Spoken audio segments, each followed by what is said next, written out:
Welcome back to the Company of the Cat. Hi! Today's video is an analysis video, my opinion about Daenerys and her future. It's not a theory, but there will be predictions specifically about the whole burning cities and turning evil and mad thingy that became a pretty popular idea after the finale of Game of Thrones. But I will also talk about the very peculiar state of Daenerys in the fandom's collective mind.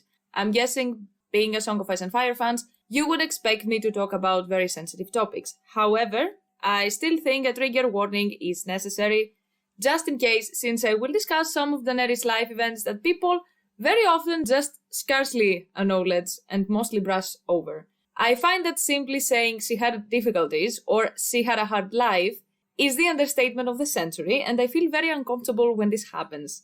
This video is mostly on understanding Daenerys as a character and why she has such a weird place in the fandom's collective mind. It is going to be big, so if you do sit through the video, don't forget to like and subscribe. Sadly, I cannot talk about Dany without talking about her portrayal in the TV series.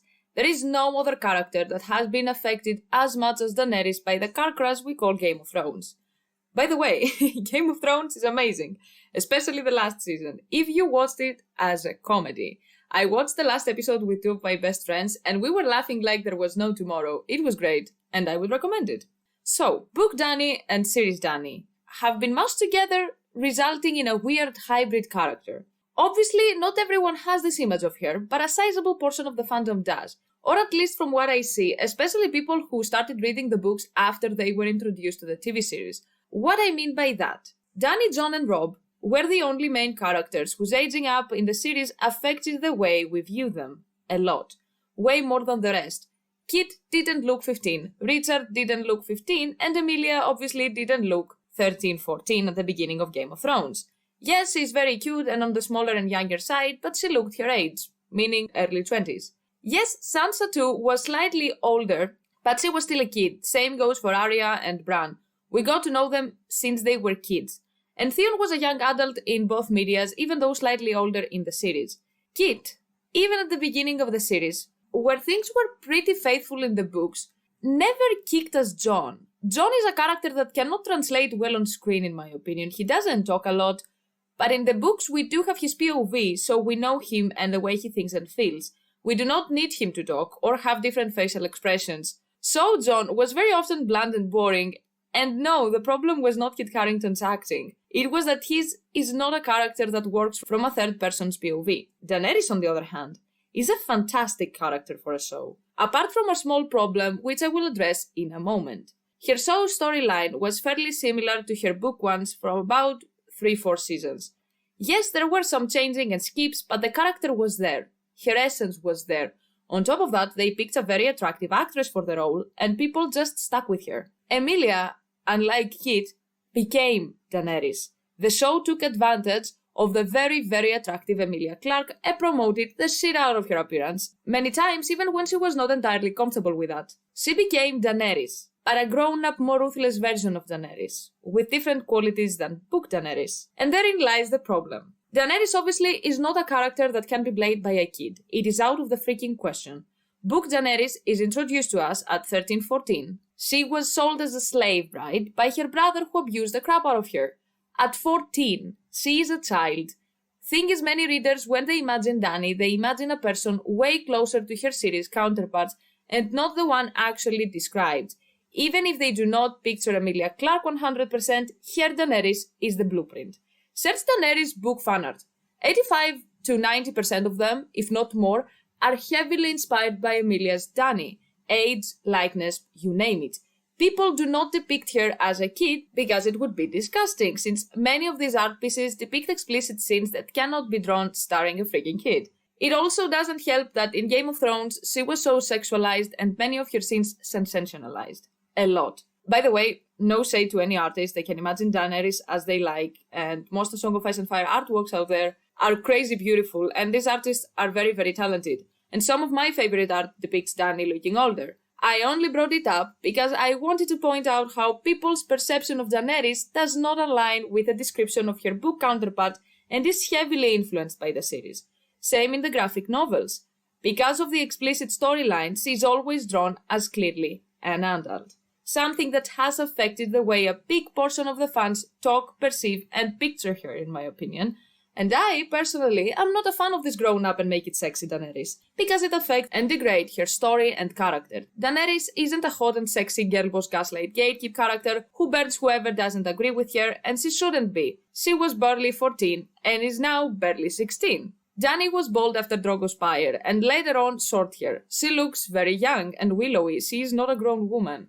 Dany is dreaming of dancing and twirling in the stars and laughing. She is friends with a 10-year-old and other teen girls around her age. They tell stories and laugh. She is sexually active and full of hormones, but is also afraid of and mistrusts the men she is attracted to. She is a twin. There is no other way but to describe Daenerys saying Khal Drogo could be cruel as well, and there was never a man more dangerous. She had come to love him all the same. As sad and messed up, it's not just Daenerys liking bad boys. This aging up affects everything, every single aspect of her character. Her actions are criticized way more or without thinking and taking into consideration her age. The things that have happened to her are seen as bad but not as dramatic as they really are, considering she was 14, and her decisions are held up to a crazy high standard in comparison to many other characters, many of them way older and more experienced than Daenerys. Thank fuck these last years people started to understand Sansa and realized that began as a very sheltered 11-year-old. But Dany is still constantly being portrayed or imagined as older, and it has an impact on her story and personality. It changes Daenerys. Many times I have stumbled upon posts and videos talking about the books, and they bring up things that happened in the series to explain and support opinions and theories that without Game of Thrones someone wouldn't be able to back up, and of course they talk about her as if she is not a teen. The situation with her wedding to Hizdahr is only one instance where we see a huge difference in her characterization, and is one that I have very often seen people mixing up with what actually happened in the books. Daenerys in the series was portrayed as older and more merciless and cocky than she actually is in the books, and they removed many of her good qualities. Even though some of her measures in the novels are very harsh, let's not downplay the actions she punished the slavers for, please. If we have to use the show, especially the finale and the last seasons, to support theories of her future in the novels, then something is missing. Otherwise, only the books would be enough to support them. At some point, a rumor was circulating around the internet about Martin saying that the finale is similar, but the path towards that ending would be different after the series ending. We do not have any comment by Martin saying that. On the contrary, he had told us over and over again, especially these last 2 years, that he was out of the loop, and his ending is constantly shifting because of his Gardner-style writing. They started saying around 2014-15 that it will be probably broadly the same ending, but that obviously changed drastically around 2018, when it was clear that Martin was not close to finishing Winds, let alone Dream, and didn't even read the scripts for the last 2 seasons. In the end, they said that their finale is gonna, in fact, be different, and it will be better this way since they are not gonna spoil the books. The King Bran bit is the only one I have seen people involved with the series confirm as most likely accurate since the idea came from Martin. I have seen actors and D&D mentioning it, but that's all. Even if this is the case, I'm 99.9% sure it's not gonna be like the king we saw in the series, but a Green Sea War King kind of thing. George, when people asked him for the 20th time about the ending, said the classic Scarlett O'Hara bit. How many kids does Scarlett O'Hara have? At the end of the Gone with the Wind book, she had 3 kids, unlike the movie where she had 1. Depending on the media you are referring to, the ending changes. As our author said, it was one ending, it wasn't the ending. And it makes sense. D&D almost completely removed the magical aspect from the series. They removed magic from a fantasy series because they didn't enjoy it that much. They also removed many of the plot lines, and 3 major ones were connected to Dany's.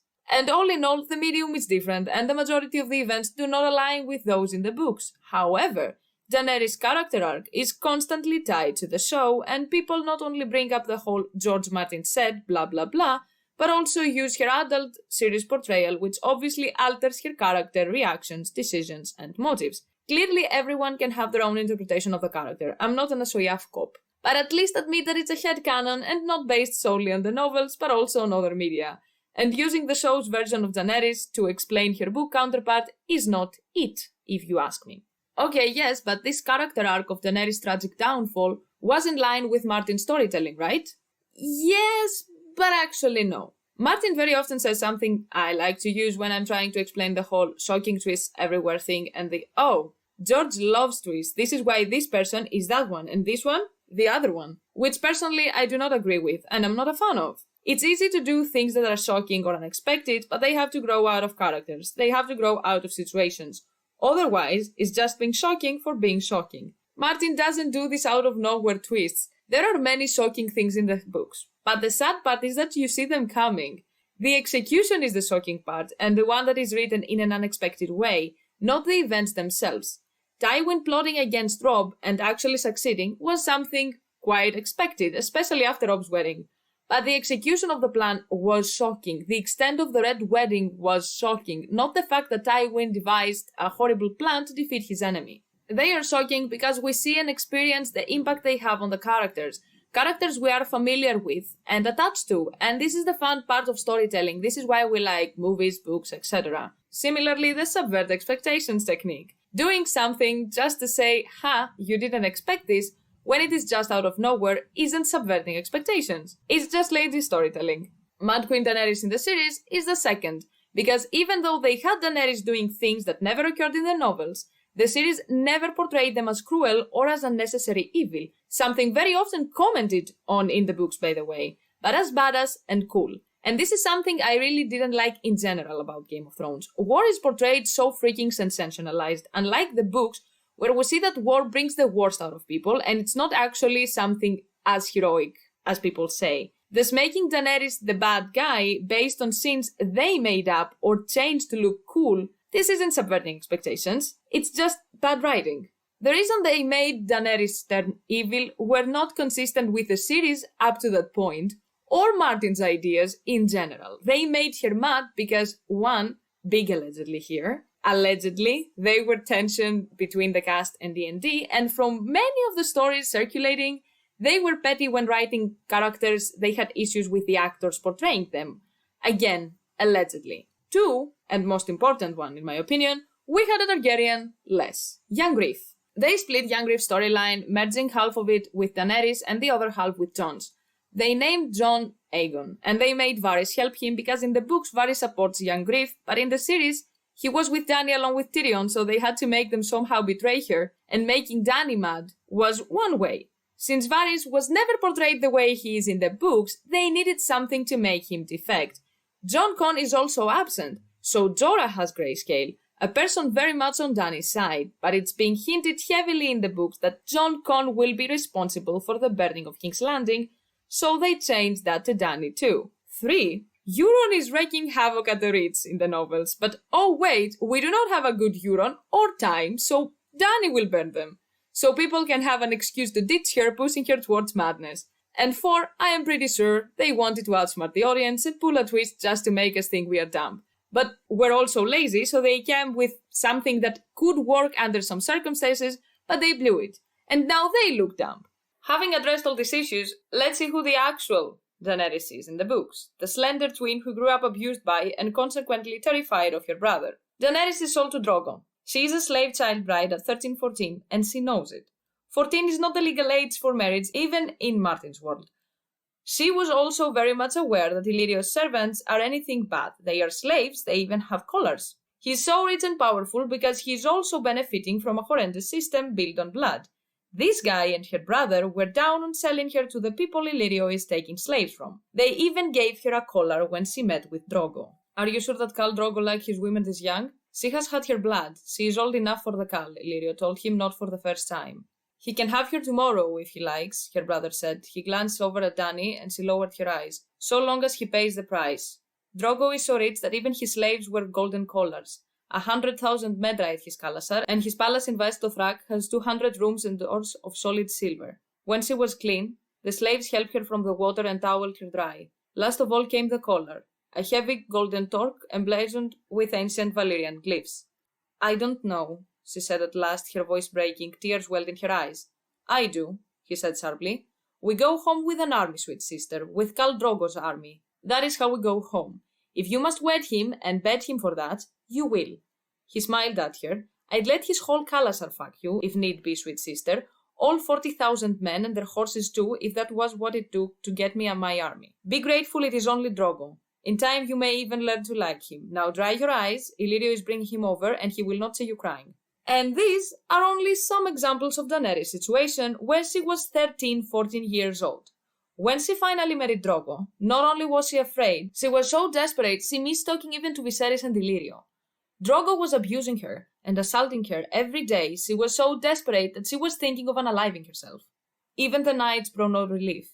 Khal Drogo ignored her when they rode, even as he had ignored her during their wedding, and spent his evenings drinking with his warriors and blood riders, racing his prizes horses, watching women dance and men die. Yet every night, sometime before the dawn, Drogo would come to her tent and wake her in the dark to ride her as relentlessly as he rode the stallion. She would use her pillow to muffle her cries of pain. When he was done, he would close his eyes and begin to snore softly, and Dany would lie beside him, her body bruised and sore, hurting too much for sleep. Day followed by day, and night followed by night, until Dany knew she could not endure a moment longer. She would kill herself rather than go on, she decided one night. I am bringing all this up because the amount of downplaying of what a 14-year-old Daenerys was going through is crazy. Daenerys was desperate. She was desperate enough, and she tried to find at least something to make her situation better. Learning to love Drogo, that wasn't love, but learning to love Drogo, was the only way to make this whole torture a tad more bearable. Daenerys was a slave bride, a kid, abused, and she still tried to help others as best as she could.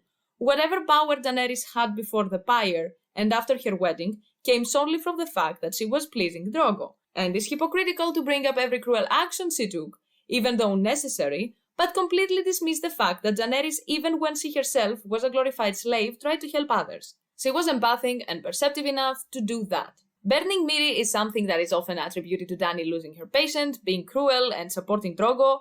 Daenerys tried to help Meereen, as well as the other women she stopped from being R-worded, in front of her husband, who she herself was afraid of, and described as the most dangerous man. Meereen didn't kill Drogo. She did that to an unborn child. If she did it to Drogo, I would personally clap. Instead, she tried to take revenge without thinking that she, Daenerys, and all the women Daenerys tried to save, again as best as she could, would have an even worse fate. And we know this, because it happened to Eroe. Daenerys, a 14-year-old pregnant girl who later suffered a miscarriage, tried to save Drogo not because she loved him per se, but because without Drogo, all the women she helped, herself and Meereen included, would suffer Eroe's fate, being gang R-worded and killed. I cannot say that I do not understand Meereen because that would also be a lie. But downplaying and or shifting what was actually going on just to prove that Daenerys is the bad guy of the series is not only inaccurate, but also disturbing. When Dany came up with the idea for the pyre, she knew what she was doing. I talked about it in my videos about astral projection and dreams. Daenerys was listening to the stars and the flames talking to her, calling her. Wings shadowed her fever dreams. In the whole scene where she is dreaming before the pyre, she knows what she has to do. She wakes up knowing. The first thing she said was, "Bring me the eggs." She didn't burn Meereen because she was cruel. She even said, "I don't want your screams." She knew that with Drogo gone, every single one of these women and herself were doomed. She didn't have any other protection or idea, apart from the fact that she was sensing the eggs and dreaming about them and dragons since the start of this chapter. It is obvious she had prophetic dreams. Flying, she thought. I had wings. I was flying. But it was only a dream. And we all know what flying and dreams paired with magic means. If Dany hadn't done this, Meereen would have died. This is a fact. The rest of the Dothraki would have abused her, assaulted her, and beat her to death. The whole situation is so sad and cruel that Dany burning her along with herself in the funeral pyre is arguably way more merciful. If you are reading Daenerys chapters in a Game of Thrones and you think but killing Meereen was cruel and unjustified, don't forget that Meereen admitted she killed the baby in the belly of a 14-year-old slave bride. She didn't do anything to Drogo. You can empathize and understand Meereen, hell knows I do, but refusing to look at the other side, you are missing the whole point by a mile. Daenerys after the pyre released Drogo's slaves. It was the first thing she did. She gave them the choice to follow her as free men or do whatever they want. She was free, and so were the people who had the same fate as her. Daenerys empathizes with them because she understands them. She isn't just a mad dragon lady who wants the Iron Throne. Contrary-wise, she has the Stannis syndrome. I don't want it, but it is my duty. She needs to honor her family. Dany over and over again thinks about how she wants a family, but she is the last dragon, and it's her duty to rule. If you justify and understand Stannis burning people who do not want to worship R'hllor, thinking about sacrificing Edric Storm, who is a kid, and burning septs and weirwoods, then I think not justifying and understanding Dany is plain hypocrisy. So let's move to the Slavers Bay campaign, because this is where most of the events that many view as controversial happen. First of all, let's have a look at the obvious. Daenerys is a teen without the proper education on politics and warfare, and despite all this, she has achieved way more than other people. And no, it doesn't just have to do with the dragons, mostly because she doesn't use them. She used them once, and you know what? Good!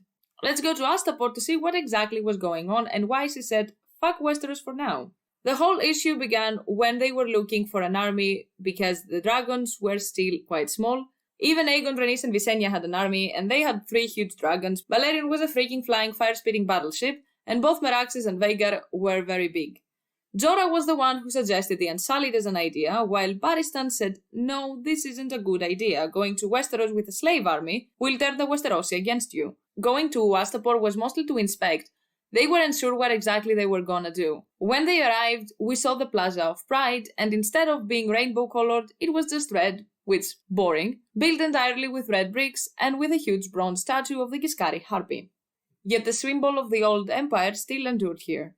Though this bronze monster had a heavy chain dangling from her talons, an open monocle at either end. The Harpy of Gis had a thunderbolt in her claws. This is the Harpy of Astapor. Heavy chain. Great. Spoiler alert, they weren't e-boys. There we meet with Krasny's Monoclaws, surrounded by slave girls, one of them being the approximately 10-year-old Missandei. Krasny's, unaware of Daenerys being able to understand him, repeatedly insults her, something that Daenerys simply ignores. She doesn't lose her cool and is one of the best scenes to judge her character by. She could get past the fact that Krasny's was unacceptably offensive, but then she learns not just about the Unsullied, the main export of Astapor, that Krasny's refers to as creatures, by the way, but also about the fighting pits and slavery in these cities in general.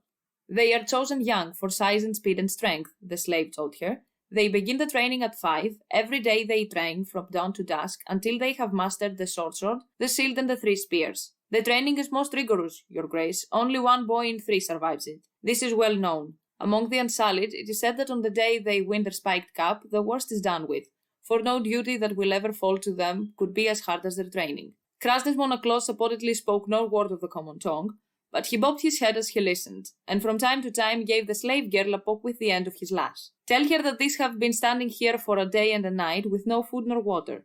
Tell her that they will stand until they drop if I should command it, and when 999 have collapsed to die upon their bricks, the last will stand there still and never move until his own death claims him. Such is their courage. Tell her that. Inform the savages that we call this obedience. Others may be stronger, or quicker, or larger than the Unsullied. Some few may even equal the skills with sword and spear and shield, but nowhere between these is will you ever find any more obedient. Afterwards, we see Krasny's again being rude towards them, but Dany is still not giving a penny about what he thinks. She is still cool as a cucumber. Looking at the soldiers, Daenerys sees people of every ethnic group and color ranging from 14 to 20. And I would like us to keep these ages in mind, please, because it's very important. Krasny's is still calling the Unsullied every name under the sun, while proclaiming how they do not fear death because they are not men. He started to hurt one of them, to show how they do not feel pain and how they do everything they are told.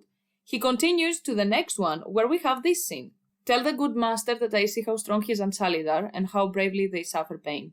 Krasny's chuckled when he heard the words in Valyrian. Tell this ignorant whore of a Westerner that courage has nothing to do with it. The good master says that was not courage, Your Grace. Tell her to open these eyes of hers. He begs you attend this carefully, Your Grace. Krasny's moved to the next eunuch in line, a towering youth with the blue eyes and flaxen hair of Lys. Your sword, he said. The eunuch knelt and sheathed the blade and offered it up hilt first. It was a sword made more for stabbing than for slashing, but the edge looked razor sharp. Stand, Krasny's commanded. Your worship. The eunuch stood and Krasny's Monoclaw slid the sword slowly up his torso, leaving a thin red line across his belly and between his ribs. Then he jabbed the sword point in beneath a pink white nipple and began to work it back and forth. What is he doing?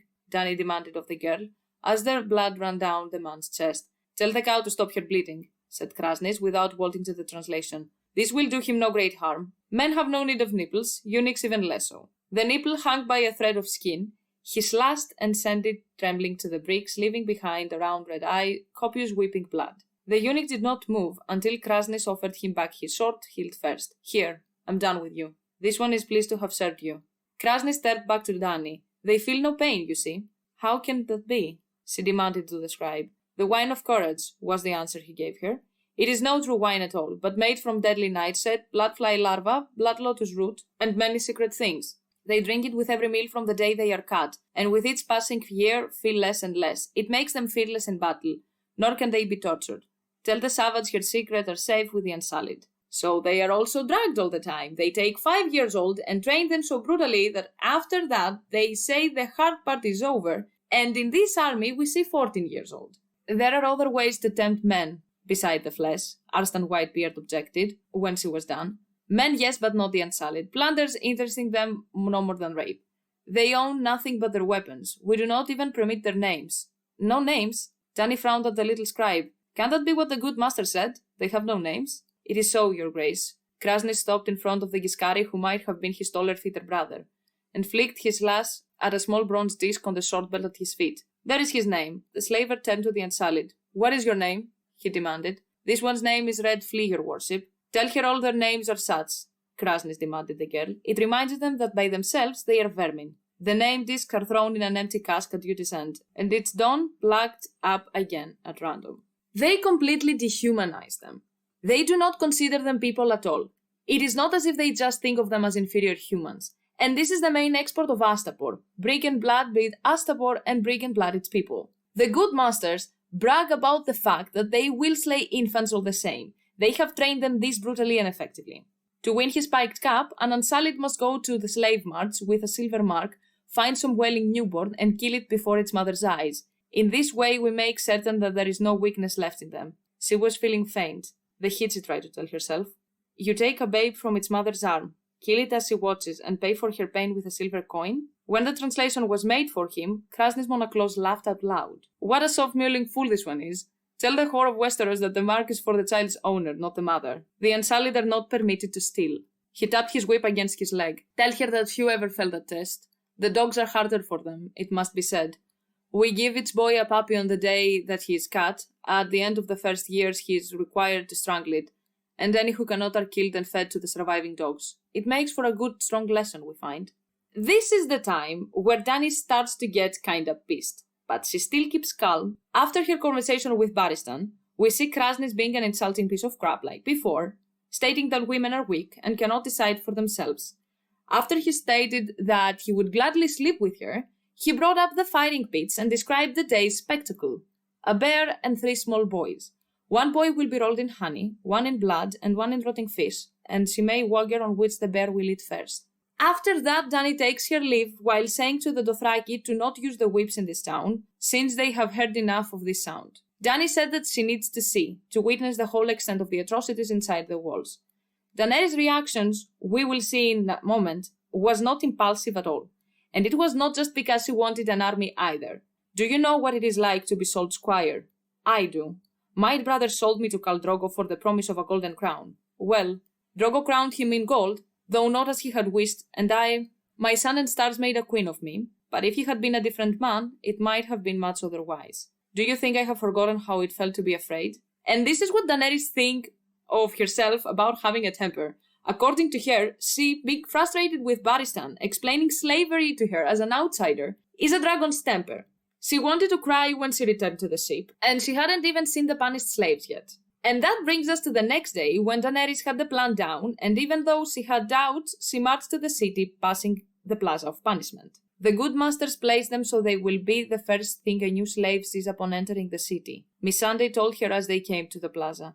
At first glimpse, Dany thought their skin was striped like the horses of the Drogo's Nye. Then she rode her silver nearer, and saw the raw red flesh underneath the crawling black stripes. Flies. Flies and maggots.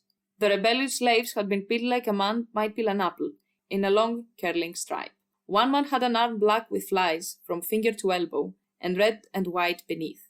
Krasnys Monoclos had his fellows were all there to greet her. Other well-born Astapori stood in knots behind them, sipping wine from silver flutes as slaves circulated among them. Krasnys had a slave help her from her saddle.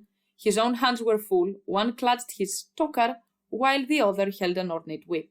They were drinking wine and talking and waiting next to nailed slaves. By the way, the word tokar is always in a tilted font in the Astapor chapters. The tokar is not something we see frame men in general wearing, it's an article of clothing only the slave masters wear. It was not a garment meant for any man who had to work. The tokar was a master's garment, a sign of wealth and power. When we see the word is always associated with slaves being mistreated, slavers, whips, you get the point. Not every friggy-scary person wears a tokar. They are very impractical and worn only by those privileged enough to have slaves doing pretty much everything for them, because of the garment's cut. Keep that in mind. She sees people wearing tokars, men and women from the slaver families of the city. We do not see random freeborn wearing them, and we also do not see any kid wearing them, because I'm pretty sure if Dany saw a kid with a slave of their own, she would comment on it. Tokars in the Astapor chapters in A Storm of Swords are only worn by men and women that do slave trade and training. The tokar is not for men who work, and the fringe of the tokar signifies a person's status. Dany turned the whip in her hand, such a light thing to bear such weight. Dany mounted her silver. She could feel her heart thumping in her chest. She felt desperately afraid. Was this what my brother would have done? She wondered if Prince Rhaegar had been this anxious when he saw the usurper's host formed up across the trident with all their banners floating on the wind. She stood in the stirrups and raised the harpy's fingers above her head for all the Unsullied to see. "It is done!" she cried at the top of her lungs. "You are mine!" She gave the mare her heels and galloped along the first rank, holding the fingers high. "You are the dragons now. You are brought and paid for. It is done." She glimpsed old Grasdan turn his grey head sharply. He hears me speak Valyrian. The other slavers were not listening. They crowded around Krasnis and the dragon shouting advice. Though the Astapori yanked and tugged, Drogon would not budge of the leader. Smoke rose grey from his open jaws, and his long neck curled and straightened as he snapped at the slaver's face. "It is time to cross the trident," Dany thought, as he wheeled and rode her silver back. Her blood riders moved in close around her. "You are in difficulty," she observed. "He will not come," Krasnis said. "There is a reason. A dragon is no slave." And Dany swept the last down as hard as she could across the slaver's face.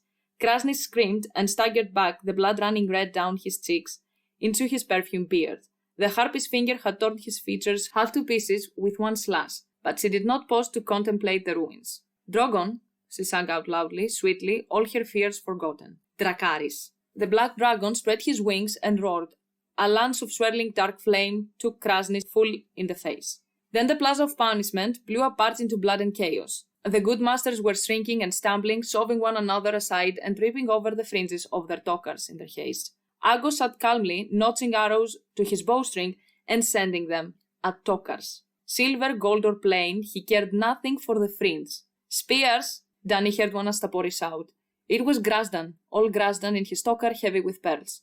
"Unsullied, defeat us, stop them, defend your masters, spears, swords." When Rakaro put an arrow through his mouth, the slaves holding his sedan chair broke and ran, dumping him unceremoniously on the ground. The old man crawled to the first rank of eunuchs, his blood pooling on the bricks. The Unsullied did not do much as look down to watch him die. Rank on rank on rank, they stood, and did not move. The gods have heard my prayer. Unsullied, her silver gold braid flying behind her, her belt seeming with every single stride. Slay the good masters, slay the soldiers, slay every man who wears a tokar or holds a whip, but harm no child under 12, and strike the chains of every slave you see. She raised the harpy's finger in the air, and then she flung the skirts aside. "Freedom," she sang out. "Dracarys! Dracarys," they shouted back, the sweetest words she ever heard. Dracarys. And all around them slavers ran and sobbed and begged and died, and the dusty air was filled with spears and fire.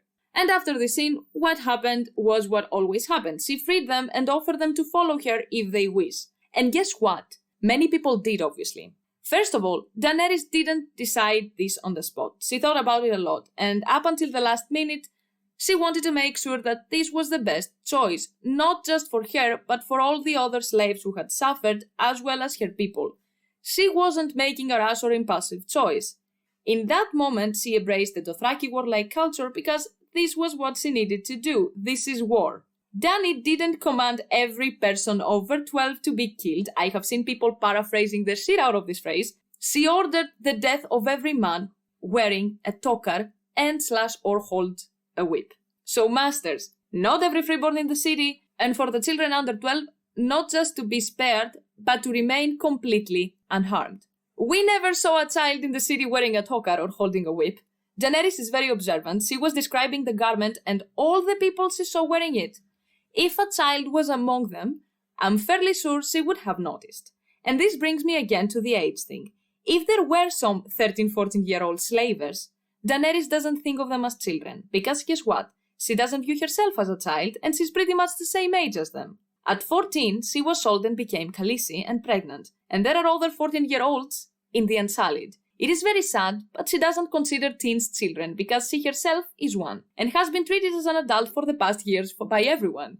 Also, this is a pet peeve of mine, but if someone is judging Dany for killing hypothetical 13-14-year-old slaves, then they must have a problem with the armies of the Northmen, where we see green boys, meaning 12 to 15-year-olds, and of course killing Joffrey was also wrong, since he was a kid after all, he died at 13. Stannis, considering killing Edric Storm too. This is war. I don't know why Daenerys' choice are seen as different from all the other very harsh decisions the Lords of Westeros are taking. She doesn't even use the dragons most of the time. She used them once in a plan she devised in one night. What do you think, that Northmen, some of them very young, didn't die for Robb's cause? Or Stannis's? The Blackwater was a massacre, and Stannis, unlike Dany, burns people constantly. In a war, all sides commit atrocities. It is the sad truth of war. It is crazy how in a war the worst and the best of people come out at the same time.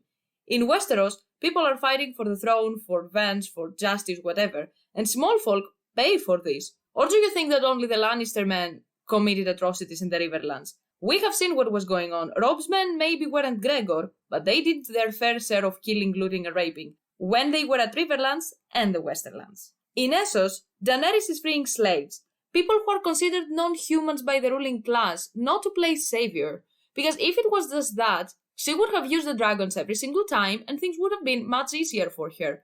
But she doesn't. She herself began as a slave at barely 14. She has empathy for them. This is a revolution, and revolutions are bloody, but also many times necessary, like this one. A revolution to crush a system that not only profits, but also enjoys this treatment of people. The decisions are hard, and the leaders have the power and cares of taking these decisions, and have more blood on their hands than most people. Daenerys and Jon are the only people in the series who understand how difficult this is, but unlike Stannis, do not see things as clean-cut and clinical, because they are not. This image of power-hungry, ruthless and arrogant Daenerys is a headcanon at best. She isn't power-hungry. If she was, she has the means to achieve it. It is called dragons. We are talking about a person that people spitted on, and she didn't even blink.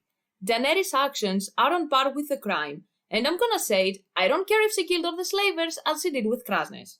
In Yunkai, she wanted to do the least damage possible. In Yunkai, a city where they train little kids to be sex slaves and entertainers. They offered her money. If she just wanted to become queen in Westeros, she could have taken them, but she didn't, because this is not the most important thing when you see what is going on in these places. And guess what?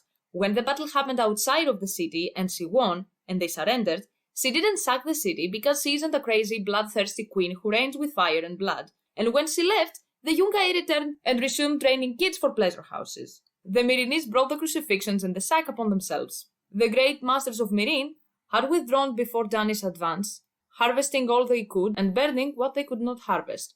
Scorched fields and poisoned wells had greeted her at every hand. Worst of all, they had nailed a slave child upon every milepost along the coast road from Yunkai.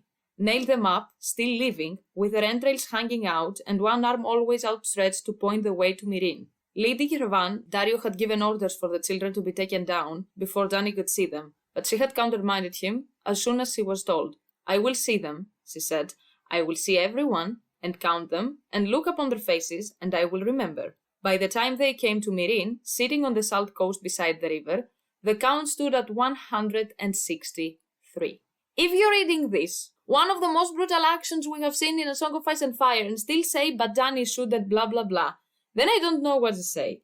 And again, Daenerys says that at the moment she was mad, she was very mad, and she knew it was harsh. She even pitied them when she went to see them. The masters on the other side took pride and joy in doing this to little children. So no, Daenerys isn't the same as them. They nailed children and tried to starve the huge amount of people Daenerys had with her. Dany's people would sack the city, because people need to eat, not just to stop the masters. And we have an instance where we see Dany's worst crime, according to people she committed it against. It is the crucifixions. It is the burning. Let's see. They say, said Haldon. By they you mean the slavers, the exiles she drove from Astapor and Meereen, mere calumnies. The best calumnies are spiced with truth. But the girl's true sin cannot be denied. This arrogant child had taken upon herself to smash the slave trade. But that traffic was never confined to Slavers Bay. It was part of the sea of trade that spanned the world, and the Dragon Queen had clouded the water. Behind the black wall, lords of ancient blood sleep poorly, listening as their kids and slaves sharpen their long knives. Slaves grow our food, clean our streets, teach our youth. They guard our walls, row our galleys, fight our battles. And now when they look east, they see this young queen shining from afar, this breaker of chains. The old blood cannot suffer that. Poor men hate her too. Even the vilest beggar stands higher than a slave. This Dragon Queen could rob him of that consolation. So yeah, all the things about Daenerys are stuff the slavers say. The slavers do not care about the executed slavers. They care about the slave trade, their comfort, money, and pleasure, and do not give a damn about morals because they do not have any. The moment anything bad happens that she could somehow stop it, she does whatever she can to fix it or at least prevent anything similar from happening again. The accident with Hosea is one example. She locked the dragons for this reason, exactly, and no, this was not Dany's fault. We had never seen similar accidents before that. If the poorly trained shaggy dog ate a little kid because Rickon was pissed, would anyone blame Rickon? Yes, Daenerys made mistakes, because she is a kid without proper training in politics. But guess what? She still does her best. She tried not to kill the slavers, she tried not to be merciless, and they took advantage of her. Even slavers know that Daenerys is not what their slanderous stories claim. Because when Daenerys asked for the kid of the masters as hostages, they gave them up, because they are sure that she would not do anything to harm them. And slaves stopped seeing her as infallible the moment she tried to compromise with the masters. The slaver cities weren't peaceful after her wedding with Hisdar. Meereen had people still using slaves, like Hisdar, and Astapor and Yunkai started slave trading again. Compromising with these people isn't a choice. And this brings me to the big question. Will she put an end to this situation with fire and blood? Yes, she will.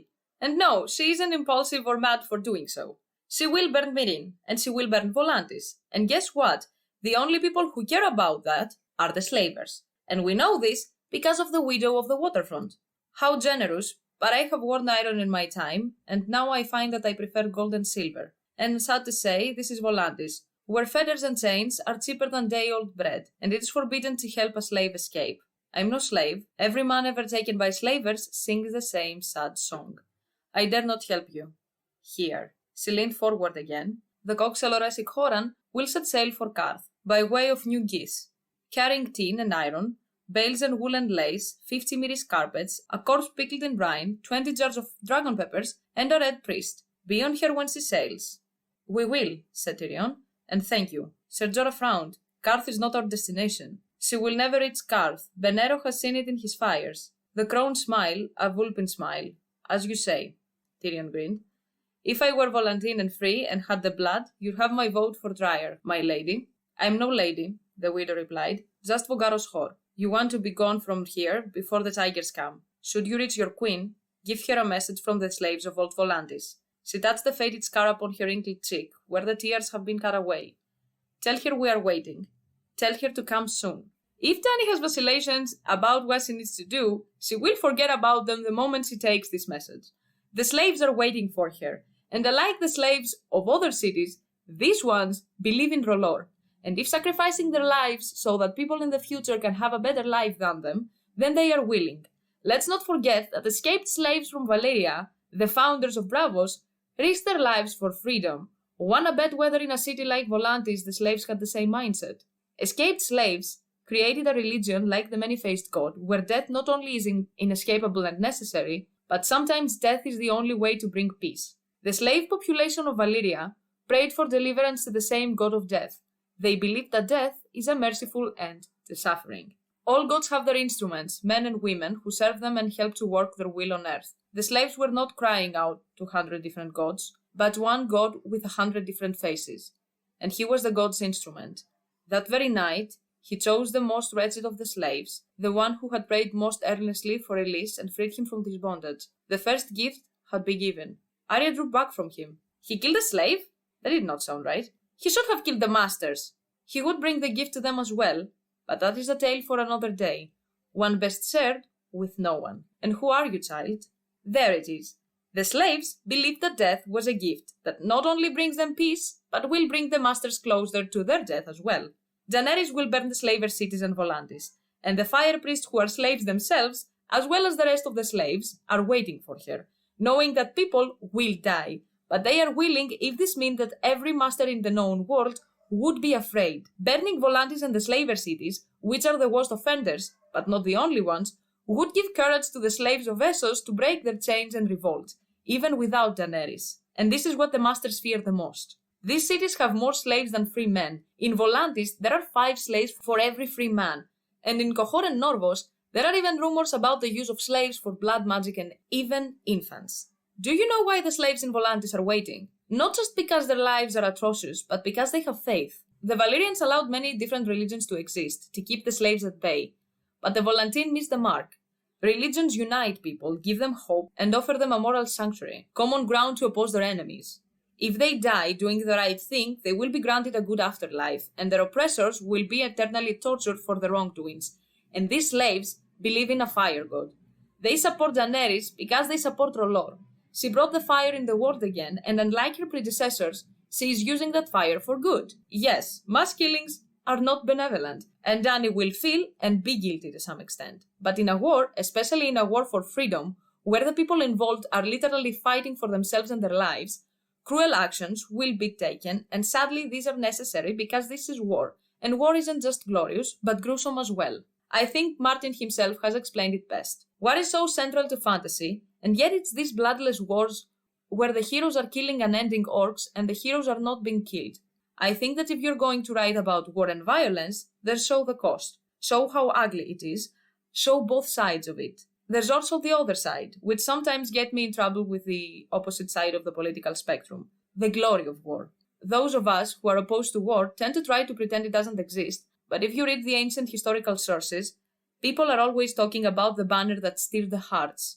I think that if you're going to write about that period, then you should reflect honestly what it's about and capture both sides of it. What Daenerys is doing is glorious. She gave hope. She gave hope to people who woke up every day and wished for death. But it's also war, and wars are horrifying. And that brings me to Westeros. No, Daenerys will not burn King's Landing, lol. Daenerys will most likely not burn kids in Westeros in general. Thelonious Piggy LaCroix, can you stop pretending you've already read the book? Nobody knows what you're talking about with this Dany burns children at the water garden thing. This is George Martin on his not a blog, The Water Gardens bit. No.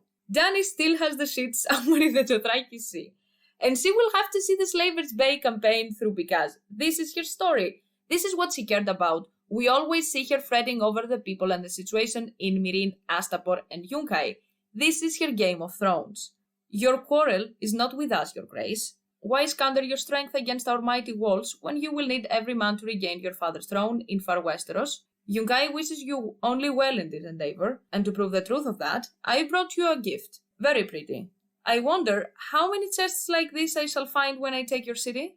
We see her saying that she hasn't forgotten Westeros, yet still she's always thinking about the situation at Slavers Bay. Aegon the Conqueror had won Westeros with 3 dragons, but she had taken Meereen with fewer rats and a wooden cock in less than a day. She thinks of Aegon while she thinks about her situation in ASoS. My children need time to heal and learn.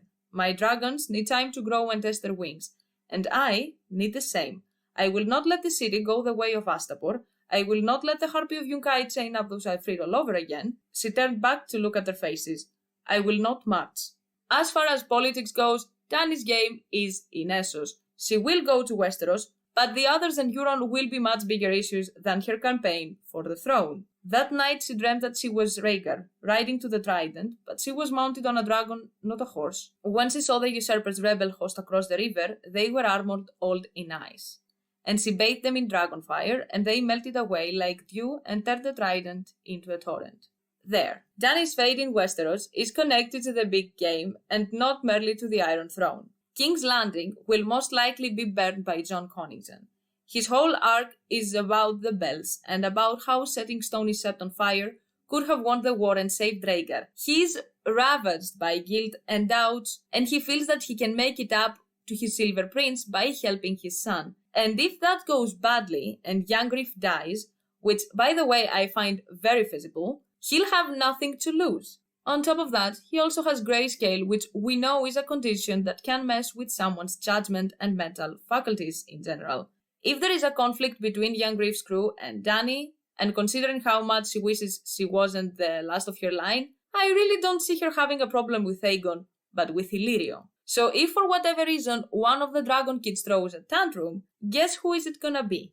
Daenerys, who can keep her cool even when people treat her more than disrespectfully? Or Yangriff, who threw a tantrum because he lost a Cives? All in all, I doubt that Daenerys and Yangriff will have much of an interaction, because Aegon smelled dead from the moment they introduced him to us. Sorry, not sorry. Like, maybe it is just me, but the fact that they gave him the chain of black iron with 3 huge square-cut rubies reminiscent of the Valyrian steel crown of Aegon the Conqueror reads a little bit of a low-cost conqueror. Aegon from Walmart. I don't think there is another person constantly thinking about madness in the novel as much as Daenerys, but it's not in the way people often portray it. She thinks about madness when she is having dragon dreams, which makes sense since people with dragon dreams are often perceived as mad. The funny thing is that Targaryen men with dreams tend to actually become mad. Aerion and Daenerys type of mad. On the contrary, women dreamers do not. Dany has zero tendencies towards what people accused her of. This is show Dany, not book Dany. Helena was considered mad, but guess what? She wasn't apparently. And if Daenerys the Dreamer wasn't from Valyria, where people were very much invested in magic, I can guarantee she would be considered mad. Could it be a pattern? I don't know. If you ask me, I wouldn't find it weird. After all, when she talks about madness at the beginning of the A Song of Ice and Fire, it's when dreams and magic are involved. No, he cannot have my son. She would not weep, she decided. She would not shiver with fear. The usurper has woken the dragon now, she told herself, and her eyes went to the dragon edge, resting in their nest of dark velvet. The shifting lamplight limed their stony scales and shimmering notes of jade and scarlet and gold, swam in the air around them like courtiers around a king. Was madness that seized her then, born of fear, or some strange wisdom buried in her blood? Dany could not have said. She heard her own voice saying, Ser Jorah, light the brazier. As she climbed down of the pyre, she noticed Mirri Maz Duur watching her. You are mad, the god's wife said hoarsely. Is it so far from madness to wisdom? Daenerys was sensing magic. She had instincts and dreams. There are moments when even she herself wonders, what the fuck? The rest of these instances are after she has learned the truth about her father from Barristan. And she's even more cautious about her actions because she's scared that she'd become a monster like Aerys was. Do you know who doesn't do this? People who are actually starting to losing it. Why ask the truth? Sir Barristan said softly, if you close your ears to it. He hesitated and continued. I told you before that I used a false name so the Lannister could not know that I joined you. That was less than half of it, Your Grace. The truth is, I wanted to watch you for a time before pledging you my sword, to make certain that you were not my father's daughter. If she was not your father's daughter, who was she? Mad, he finished. But I see no taint in you. Barristan waited her and chose her, and he will not leave her side. He will die protecting a person that deserves that protection, a person that he chose. Even her white cloaks chose her. On the A Dance with Dragon cover for Brazil, I put Daenerys at the top of the stairs of the Meereen's pyramid. I had undoubtedly been unconsciously influenced by the series, and George told me that Daenerys wants equality for everyone. She wants to be at the same level as her people, so I had her climb down to keep it consistent. The second Dance of Dragons does not have to mean Dany's invasion. This is from So Spake Martin 2006. George stopped himself short and said he shouldn't say any more. All these theories do not have that much base, and many of the flaws that are attributed to her are either based on the show or people completely misreading her chapters. Hell, even an origin artist for the novels admitted that he was heavily influenced by the series without realizing it. Martin himself always talks about Dany fondly. He talks about her being funny and wanting equality. She is the only person that can follow her own instincts on magic without any help or guidance apart from Quaithe once or twice. From my videos, you probably have guessed that yes, I am not the biggest fan of Targs, but as I have said, it is mostly because many of their storylines bore me. I also get a tad icky with the way many of them interpret the prophecy, like hard eye rolling. Note that the Last Kingdom, in Westeros, Dorne, became a part of the realm through peace, and war is not always the solution, even though necessary sometimes. And I am even less cool with Valyrians in general. They deserve the doom. Maybe they were not the first slavers, but they were among the worst. That being said, this is why Daenerys is a great character though. She is using the power the Valyrians had to remove the institution her predecessors established, and before using fire and blood, she tries for peace. Fire can be as destructive as ice. We have Melisandre as proof, a person who I criticized before in videos, as well as Cersei with the pyromancers. But Daenerys doesn't use it recklessly. From Martin's words, I doubt Daenerys would be involved with any burning in Westeros, but she will burn Slavers Bay and Volantis. Whether you agree or not, it's still something that has nothing to do with her being mad and ruthless. To go north, you must go south. To reach the west, you must go east. To go forward, you must go back.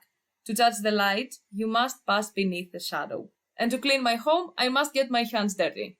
I think I will finish the video here with one last quote from Martin, and the conclusions are all yours. I never helped much with slavery. You can't just go using another kind of people like they wasn't people at all. Know what I mean? Got to end, sooner or later. Better if it ends peacefully, but it's got to end even if it has to be with fire and blood. You see?